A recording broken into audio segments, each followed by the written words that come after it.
Welcome to this week's Golf Tip of the Week. Today we're going to talk about the knockdown shot, part of our trouble series, just in case that you get into experience any heavy winds or crosswinds or winds in your face or downwind.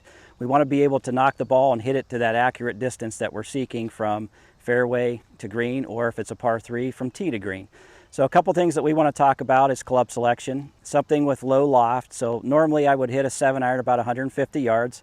I'm going to go down one club. And a couple things that you want to keep in mind when it comes down to the knockdown shot. We want to be able to move the ball position back about an inch from where we normally would. So if I'm aiming at that flag directly out there, this would be my normal 6-iron position.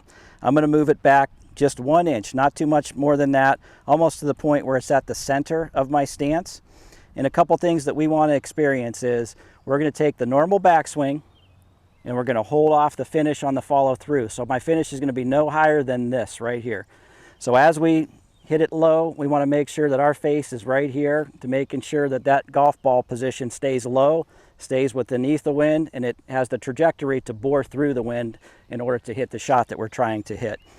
So a couple things that I do is I'll make the same stance other than move the ball position back. I'm thinking I want the golf swing to go a little bit slower to make sure that we get to those angles, to the full swing back and the half swing through in order to make good contact. Our first contact, as always, is with the golf ball. And one of the reasons why we don't move the ball too far back is the further we move the ball back, the higher it's going to go. That's why we only move it back about an inch or so towards the center.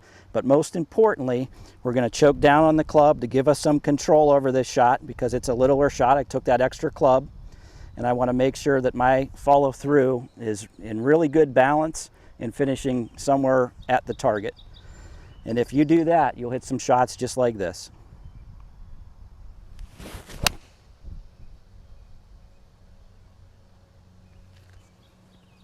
And you'll notice the ball flight and the good balance. We kept it below the wind.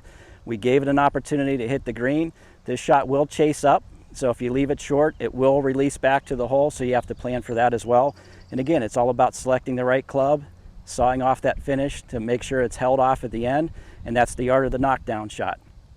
So for more tips like this and others, go to ysnlive.com or catch us at Mill Creek at millcreekmetroparks.org or calling the golf shop at 330-740-7112.